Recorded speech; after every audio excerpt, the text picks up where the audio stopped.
রাধা মদন মোহন এরপর জোরে চিৎকার দিয়ে আত্মনাদ অস্ফুট স্বরে দৈত্য আগুনে ঝাঁপ দিবে দিবে।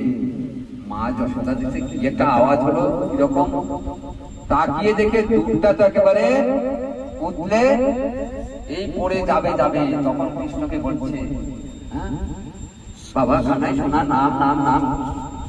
আমি এখন নাম বলবো। বাচ্চা নামবে? আরে নামবি না মানে দুধটা উঠলে পড়ে যাবে, এখনই সব শেষ হবে বলে দিয়ে জোর করে নামিয়ে দিয়ে দুধটাকে রক্ষা করতে গেল। রক্ষা করতে গেলে দুধটা লজ্জিত হয়ে নিচে নেমে গেল। কেন হারিয়ে?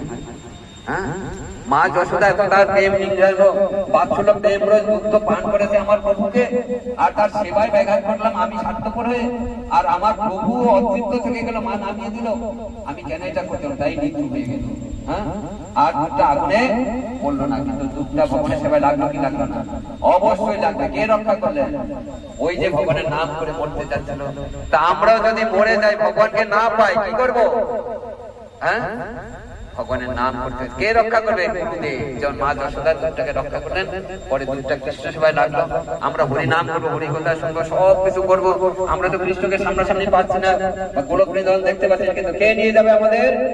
যদি আমরা না পেলো, যদি মন মরাটা বলা, সেজন্য